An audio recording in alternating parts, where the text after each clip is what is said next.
friends, I hope you guys are doing well. So today I want to introduce you to this plant, LIATRIS.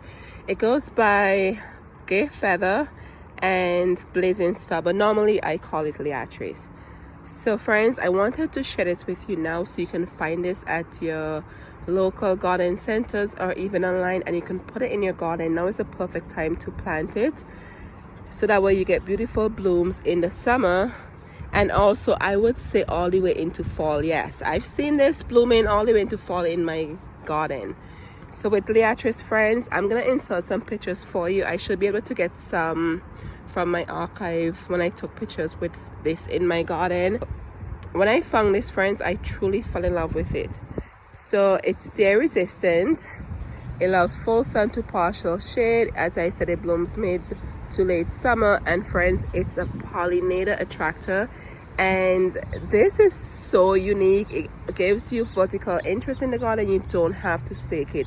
It allows full sun to partial shade. As I said, it blooms mid to late summer. So right now at my Home Depot, they have 50% off their bulbs. You can find this at Walmart, you can find this at Home Depot, as I said, Lowe's.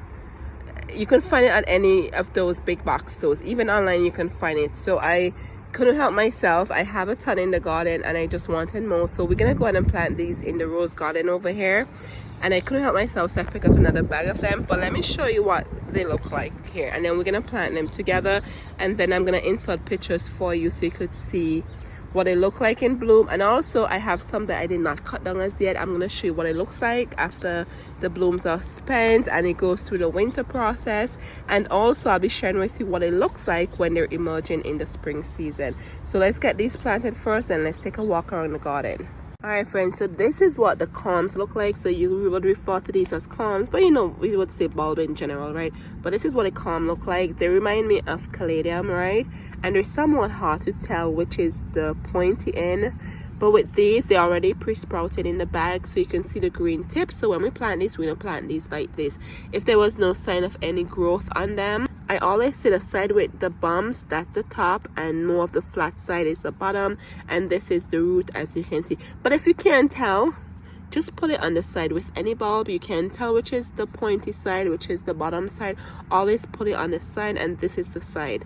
So once again, the pointy side, you could see that goes up, and then this is the bottom that would go down in the ground. So we would plant it like this.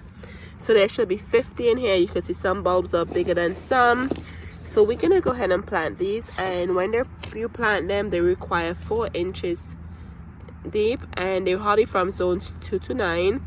So my friends in the colder zone, I'm in zone 6B, 7A.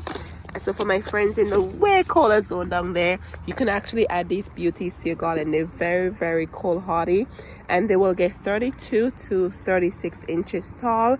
And friends, I just love these, absolutely love these. So this is my rose garden here. I think I just stepped on a rose. This is my rose garden here, so I'm gonna add some on this end. And I know it doesn't look like much, right, because we're now in early spring, and this is the other side of the rose garden, and then behind me too is where I have other roses in the garden. So I'm gonna put some in here. It should be 50, right?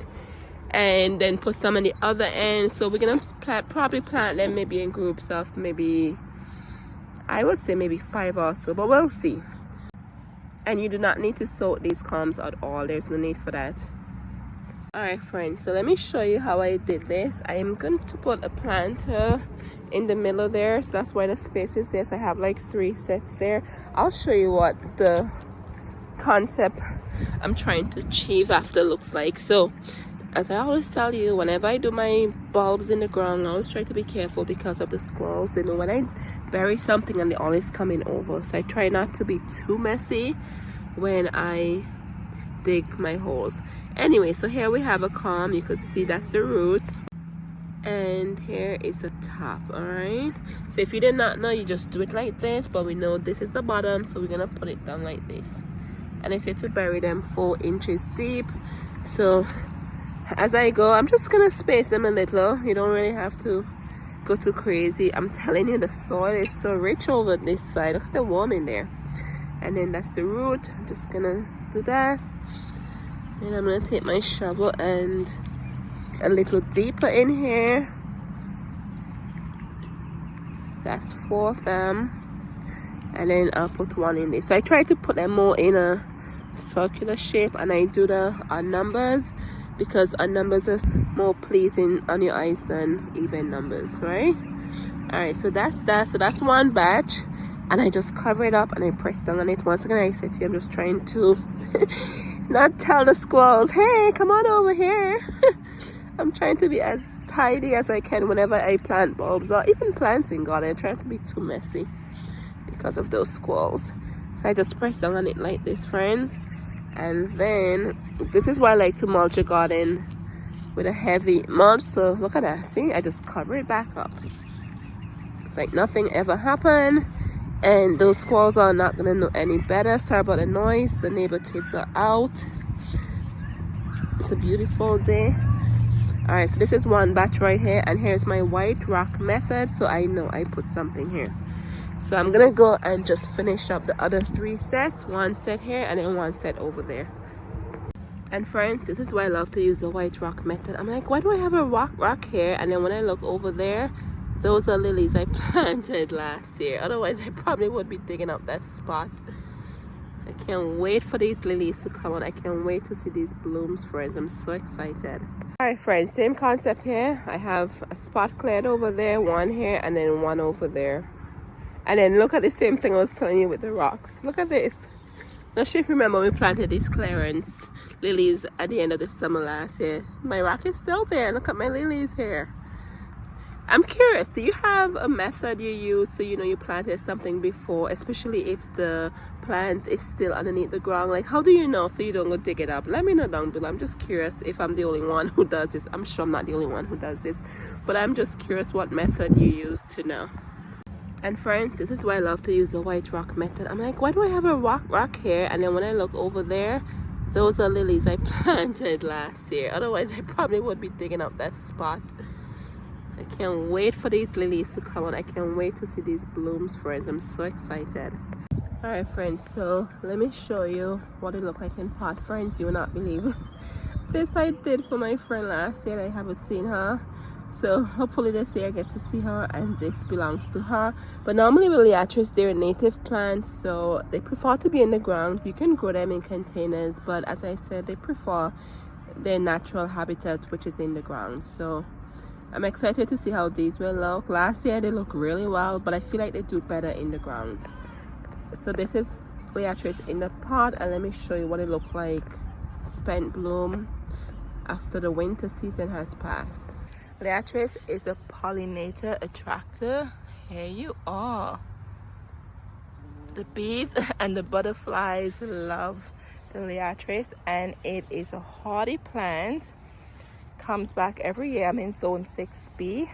It comes back every year for me. I do not have to do anything with it, and it also is a good food source for the birds.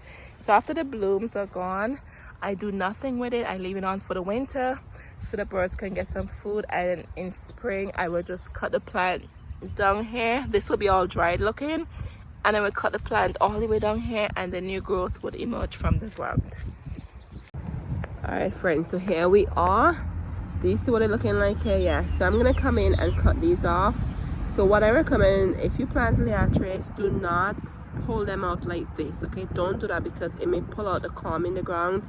So I'll get my snippers and I'll clip off all of these to clean up the plant. But I recommend after they bloom in the summer, for early fall period, leave the spent blooms up. I don't have any to show you, but the tip of this, friends, you should have seen the spent blooms on here. The birds love it. That's how they get their food in the winter, because guess what, the plants aren't blooming in the winter. So your dry flowers such as the echinacea and your LIATRIS leave the head up for the pollinators. They really appreciate it. So when spring comes, we're in spring now, right? So just take my clippers and just clip off all these plant blooms, and you could see the new growth in here. This is the new growth. You see what it looks like. We just planted them. This is what they're gonna look like. So don't pull it out because you might pull up the corm, but just get all the way down here and clip them out. I have a ton of LIATRIS in here, and they do naturalize over the period. So just something to keep in mind. You can take them out and take out some, divide them if you want to. Let me take you over here. if you want to. I don't do that. I have enough things to do. So you can dig them out if you want to.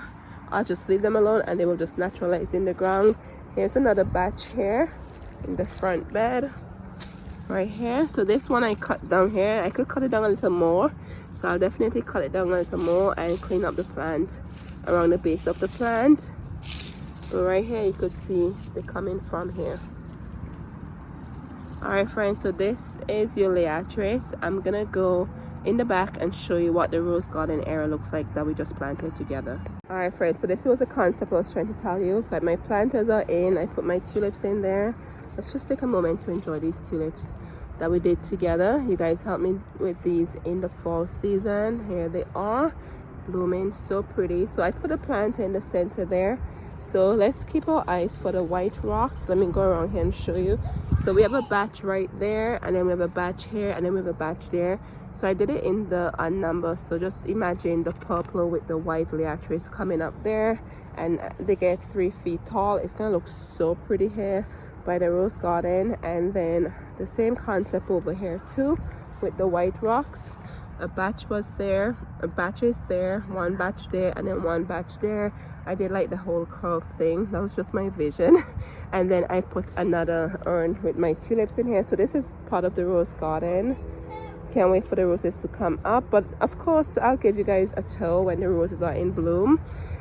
I hope you guys are doing well, and I hope I encourage you guys to try a new plant in your garden if you haven't done so. And also, not sure if I said this, but they make great cut flowers. Yes, great cut flowers give you vertical interest, and you do not need to stake them, friends. So I can't wait to see these come through. And as I said, I have them throughout the entire garden. I have them in the flamingo garden bed behind me over there. I have them in the hummingbird gardens. I have a lot of LIATRIS spread throughout. And I even put some in the moon garden that I was telling you guys I was making. Alright friends, so get to your garden center, see if you could find some of these in your area and give it a chance. Do something different, try a different plant, and let me know if you've tried this before and what you think about LIATRIS.